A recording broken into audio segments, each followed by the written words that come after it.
Welcome back to Now for Someone Completely Interesting. I'm your host, Ben Poulin. I know it's been about a 4-week break, and I'm excited to be back and to welcome a guest that I've had actually on my list since this podcast was conceived. So joining me is the extremely talented and interesting Missy Finlay. Oh, go on with you. Yeah, but here's the only problem. I've known you, Missy, now for, well, quite a few years, I'd say. I can't remember exactly how long it's been. Yeah. But I don't really know you. Right? Yeah. And while planning for the show, I realized why. Missy, you are a person that is more interested in people around you. And almost every time we've had a conversation, you're usually the one asking questions. And I know you sincerely care about what people have to say. Oh, and I think that is a definite draw to people like you. And I have a saying that kind of sums it up. If you want to be interesting, be interested. So this time we get to turn the tables a little bit. So thank you so much. Aww. Welcome to the podcast, Missy Finlay. So let's start off here with, is Missy your real name? No. Well, first of all, thank you, Ben. I'm honored to be here and join the amazing and interesting ranks. It's a pleasure to be with you tonight. So thank you so much. Missy is not my real name. It's Melissa. Okay. My dad grew up in Mexico. He's a Mexican Mennonite. And if you've been to Two Hills, you've met many of my cousins, I'm sure. Yeah, there's a lot of us. We Mennonites like to procreate liberally. And so he grew up there. He wanted a little bit of a Spanish flavor. He left his heart in Mexico. Right. And so, yeah, my brother's name is Maynard, which is also a little awkward in Canada, but I mean, sorry. Not the first Maynard I know, actually. No. There's a few around here. Yes. Yeah. Are they from Two Hills? No. Oh. Elk Point is the area that comes to mind, and not Mennonites. Really? So yes. Well, that's really interesting. Yeah. So Yeah. Anyway, So how many in your family? There's you and your brother? there's 4 of us. Okay. So yeah, I'm the youngest of 4. Okay. My oldest brother's 12 years older than me, and he lives up in Grand Prairie still. And Okay. him and his wife have 4 kids. And anyway, You were raised Mennonite then? well, my parents left the church. Yes and no. Like, Okay. we're kind of Mennonite in culture, not necessarily in faith. Okay. My parents left the Mennonite church when my sister. So like, there's 12 years in between my brother and I, 11 years between my sister and I, and then my brother Maynard 7 years. Anyways, older than I am. They were in the Mennonite church until my sister was 2 or 3, Okay. and they left. They decided to go to Bible college. My dad was really curious about the Bible, and so they went to a more liberal Bible college. And while they were there, they were like, you know what? Like, we don't know that dancing is necessarily evil. And Right. we don't know that God really does want us to wear head coverings, or women to wear head coverings all the time. And just like questions started coming up about like how strict the doctrine was that they'd grown up with. And they decided that they would want their kids to grow up in a little more of a relaxed environment that wasn't as focused on that. But because of that, they were really new to this like Right. not counterculture, like maybe normal North American culture. And so Right. I grew up in this really interesting home where they were always kind of second guessing. They're like, do normal people do that? Do normal people let their kids wear sweatpants to school? Do normal people let their daughters leave the house in shorts? Like, is that, so it was a really interesting blend of. No, this is a little bit enlightening to me. So I don't know a lot about it. Like, I know there's the religious aspect and the cultural aspect. So how much of each is, and from what I know, Mennonites, it's not like, it's not like you live on a colony, No, right? not You live necessarily. independently. Like, I know a lot of the people, we see them all the time, the Mennonites around here. They live very independently, but I mean, they do follow a cultural and religious, I guess, guideline or something. Yeah. But how much of was like, did they retain a little bit of religious? Yeah, so I was raised Baptist, and Okay. in the Baptist church, there's a metric shit ton of Mennonites. Right. So I'm pretty sure my grandmother would have just rolled over in her grave just now when boy. I said that. Anyway, so like there are of like Mm-hmm. you know, of former Mennonites or Mennonite culture people. So maybe is it like the Baptist? Is there like a lot of similarities that makes it a more comfortable transition? I then? think so. Like Okay. they are still fairly conservative Right. in terms of like most Baptists get uncomfortable if you start clapping in church, for instance. Like Right. there's a joke when I was growing up that, you know, you're in a Baptist church, if someone starts clapping and everyone grows 2 inches because they're sitting on their hands because they're like scared they might break out in clapping. It's not anyway. Uh, and but yeah, like there were still those like really strong morals imparted. Like Mhm. I think that the majority of Mennonites have like a really strong work ethic Right. and like working with your hands is something really valued. Like my parents both, my dad owned a construction company, which my brother now runs, and you know, like, and that was a really important Right. part of our upbringing is to work on the construction sites and work really hard and yeah, and cleanliness is next to godliness. Like that's Right. probably you know not unlike most North American families. Yeah. But There's a little bit of what do we call it? Vanity, maybe a little bit, but yeah, But yeah. yeah. I mean, you like to take care of yourself. Yeah, like Okay. yeah, like we would never wear our clothes 2 days in a row, which Right. I don't know if it's Mennonite or my family or if it's like Mm. anyway.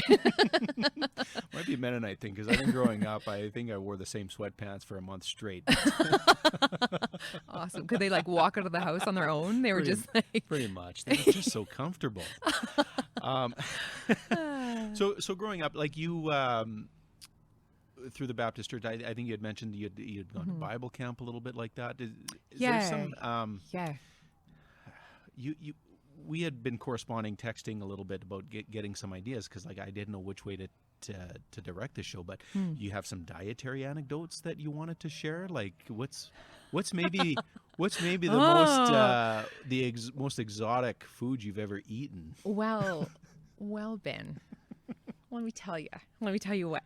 Well, when I was tree planting, I put myself through the same college that my parents went through, actually. Okay. I put myself through college there and a few other places, tree planting. And I was on days off, and some of my friends and we decided to go fishing. Some guy friends. I had mostly guy friends in high school. Like, it was just easier, right? Like, Yeah. I mean, I love my girlfriends. But anyway, now. But at the time. Anyways, so my guy friends and I went fishing, and one of my friends was trying to scare me with a frog. And I was like, that's a frog. Like, I'm not scared of frogs. They're Right. amphibians. They're not going to hurt me Mm-hmm. in any way. So he's like, well, if you're so tough, why don't you eat it then? And my other friend chimes in, yeah, I'll give you $5 if you eat it. And I was like, okay, sure. So I popped it in my mouth. I gummed it a little bit. Like, I didn't like chew it. And I swallowed that sucker. I ate that frog so fast. And they're like, okay, how I big guess was we it? owe you $5. It was a fully grown frog. Oh. Like, it was like 2 inches about. Like, it was not easy to like I was gonna say choke down. That's looks like a mouthful. It was a lot. Yeah, I definitely had a frog in my throat. Oh, you should have asked for more. Like, come on, $5. $5, I know. Oh. Well, Ben, let me tell you what happened after that. Okay.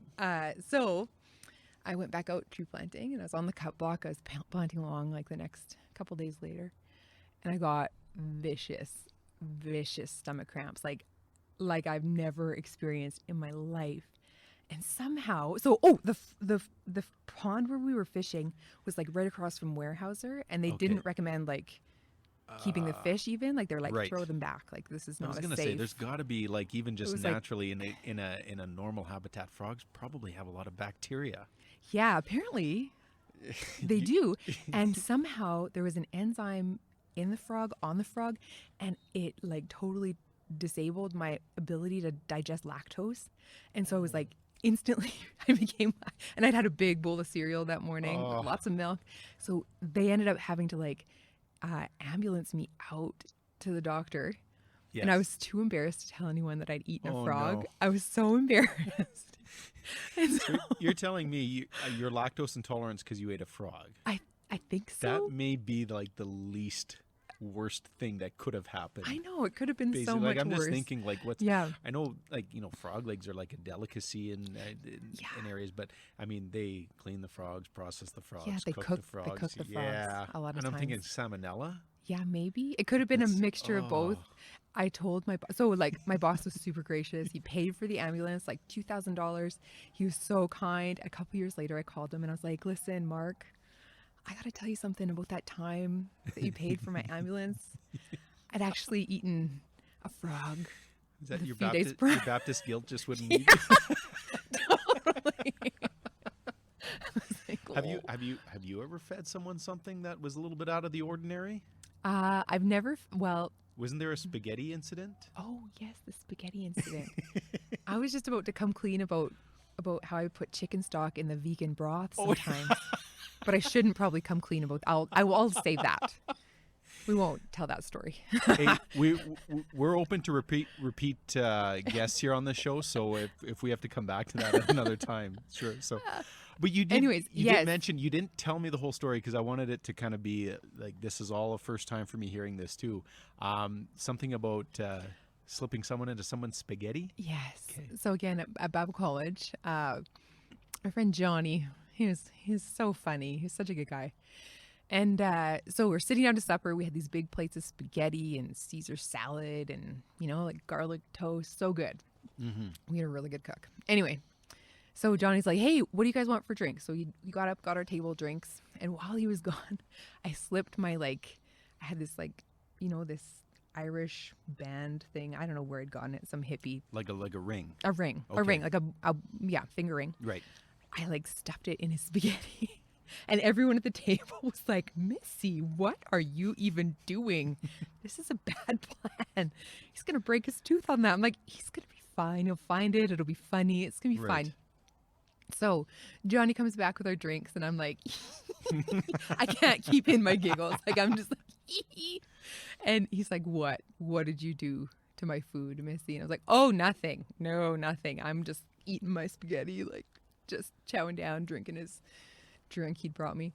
Anyway, so Johnny's eating. He's like, "Well," he gets this thing in his mouth and he's like, "What is this?" And I'm like, "Just swallow it, Johnny. Do it. Just swallow." Oh no. Yes. And Johnny's like, "Okay, I'm gonna do it." Jeez. Totally. What a trusting fellow.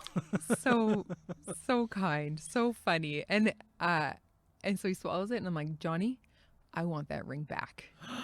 Uh-huh. That's what I said to him right then, Ben. What was his reaction? And he's like, "Okay." Oh no. Yeah. Dead in the eye. He's like, "Okay, I will get you your ring back." And so 3 days later, Oh no. yep. He comes in and it was a silver ring originally. Oh no.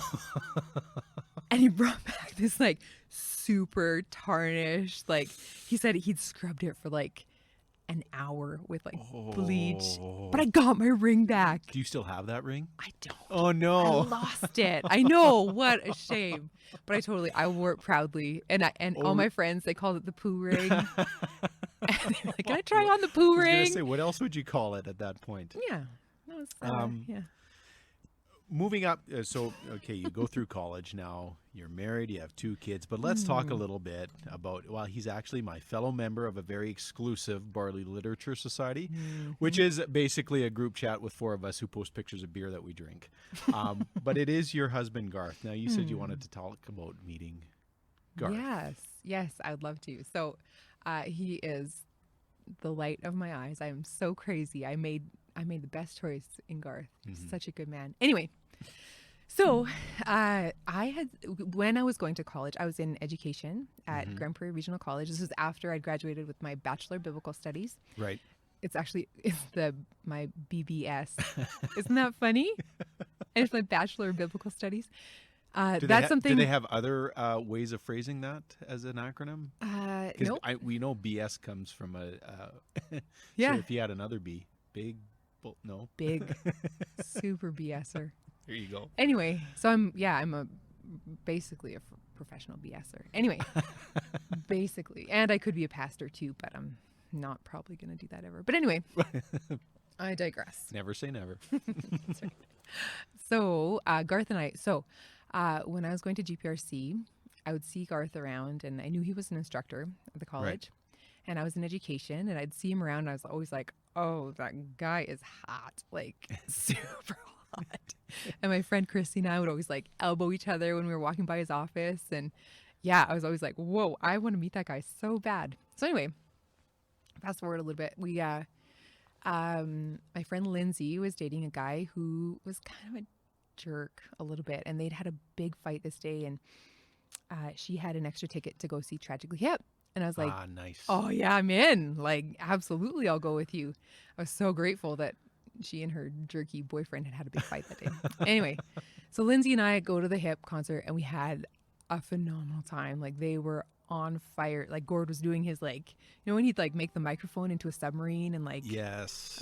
He's so There was genius. yeah, I think I've seen him about 4 times live. Oh yeah. Yes. Oh, so good, right? Like, Absolutely. yeah, we had so much fun, and we rocked out, we danced, and there was after the show, there was a cover band, Tragically Hip cover band playing at like the bar across the street. And this bar was gross. It was like skeezy. It was called BJ's. Like legit. Like, it was so gross. So gross. And like, honestly, like I'd been in this bar like maybe once before and had never, like once was enough for me. But you know what? That night I was like, you know what? That was such a great night. Let's just go dance a little bit more. So anyways, we're dancing. We're having such a fun time, Lindsay and I, and we met some of her friends, and we were all having a great time. And so I don't know if you know, do you know Kevin Albers from, anyways, he was a radio host in Grand Prairie. I thought maybe you were the same It's a small industry, era, but yeah. but not that small. maybe. Anyway, so anyways, we're rocking out, having so much fun. And I see Garth across the dance floor, and I'd recognized him from school. And I was like, I'm going to go meet this guy. So I go up to him and I say, hey, I'm Missy. And he's like, oh, nice to meet you. I'm Garth. And I said, I'm going to be dancing over there. And if you want to come join me, I'd really like that. And he's like, yeah, okay. And I was like, ooh, that went even better than I thought it would. And so I'm not going to lie. When I was single, if anybody came and talked to me in a bar, I was like, yeah. That was a good night. And so we danced. And like the first dance, we were rocking out. And honestly, I was like, oh, yeah, I think I'm gonna marry this man. And he too was like, right away, he's like, oh, I think I just met the girl of my dreams. And it was so like so instantaneous and so funny. Anyway, he offered to buy me a beer that night, and I was like, nope, I'm driving. And so and like, as a good Baptist Mennonite girl, Right, yeah. right, I was like, well, I'm not gonna drive even slightly intoxicated. That's a bad plan. It is a bad plan, and It I is, absolutely. stand by my choice. Yes. But later he discovered how cheap a date I was. And so he realized why one beer was not okay, even if, you know. Yeah. Anyways, not that I condone drinking and driving for any reason. Good. But anyway, bleh. Yeah, so that was the start of a beautiful How thing. long did you guys date before you got married?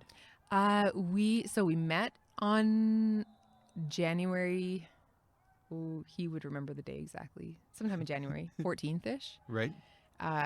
On February 14th, he left me this little like sweet tart saying, I love you. And I was like, oh, and oh, yeah, I was studying at my apartment, and the song I'm in Love with a Stripper came on.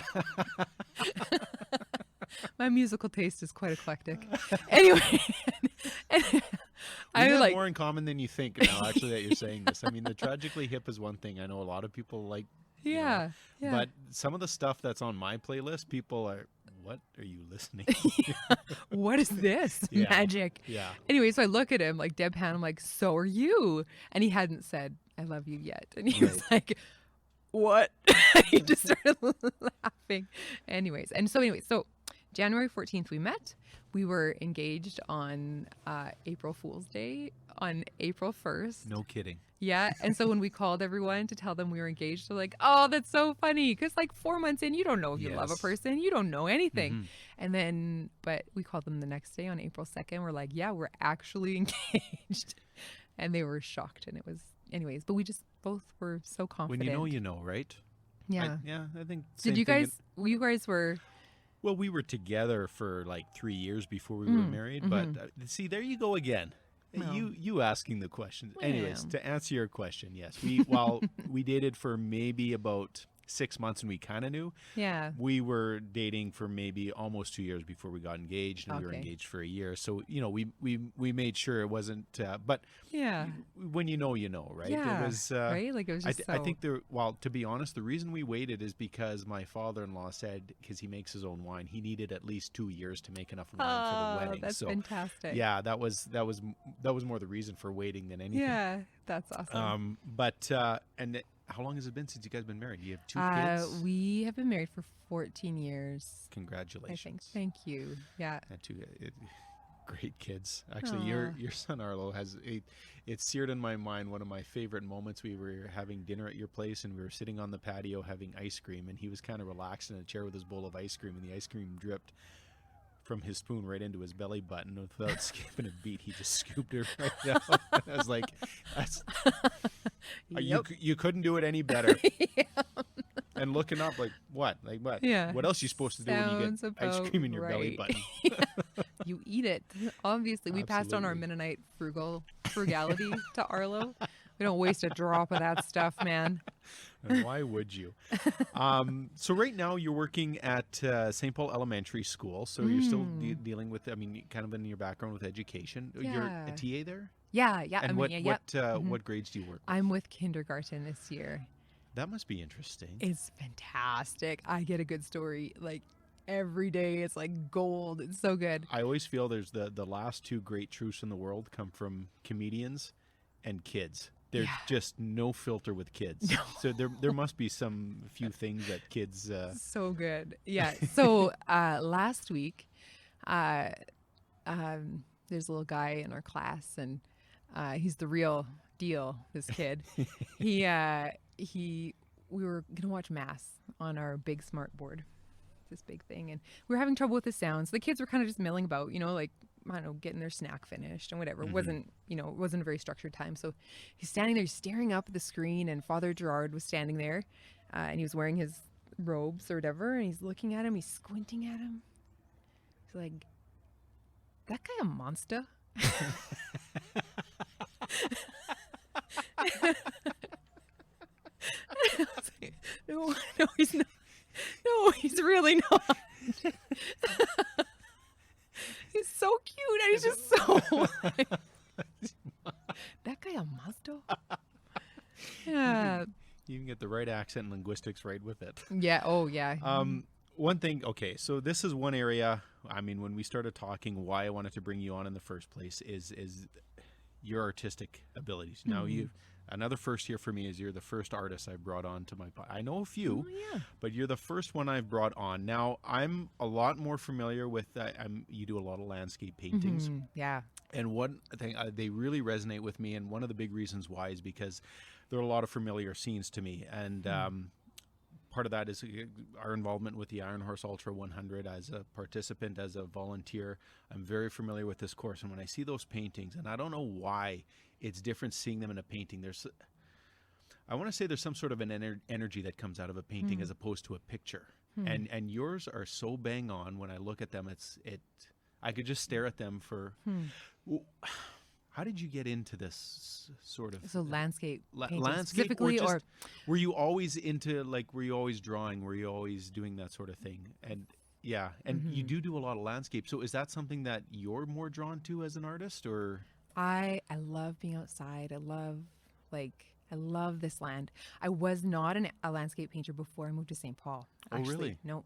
At first, when we moved to St. Paul, everything looked foreign. Like, even the weeds weren't the same as in Grand Prairie. Right. The ditches would be full of this green that I've never really seen before, and the scrub around St. Paul was just so strikingly foreign and alien and kind of magical, right? In and of itself. And just looking into the margins and seeing trees that were kind of haggard, or seeing I don't know, this land that had been so well loved for centuries by the First Nations people, and then the settlers, and it just really it just hit me in a really fresh way. Right. When I'd started in fine arts, I'd started as a sculptor and had primarily been a sculptor in Grand Prairie, and Still, I love sculpture, but having 2 small kids, it just wasn't as accessible as painting. And so that was definitely part of the transition. But even like in Grand Prairie, I was mostly like a still life painter or human subjects or even like houses. And it really shifted once we moved here. And something in this land just like grabbed me in a really fresh way. I'm so glad you put it that way, because I think you really captured it too, because there's always this, I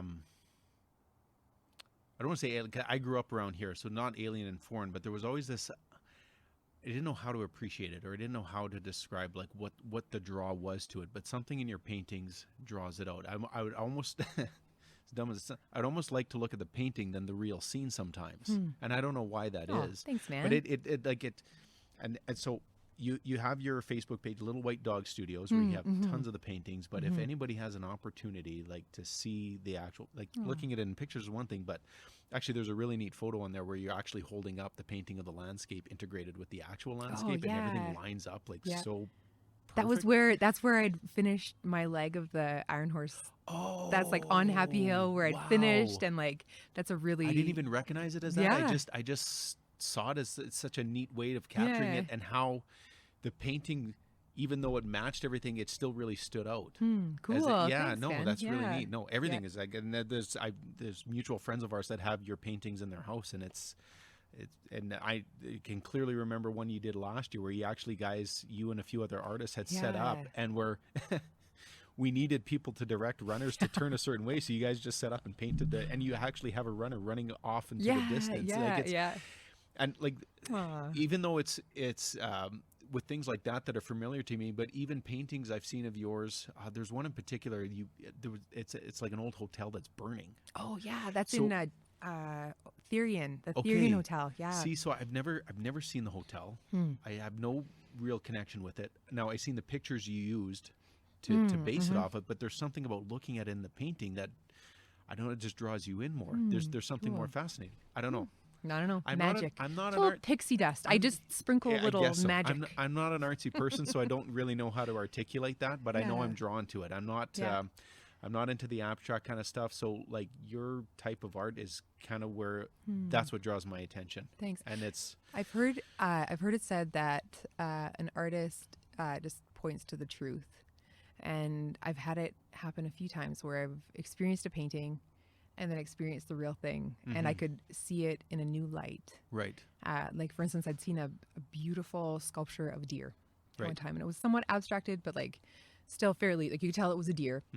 And that next week I saw a small herd of deer. Right. And I saw them fresh, like it was like a fresh seeing of them.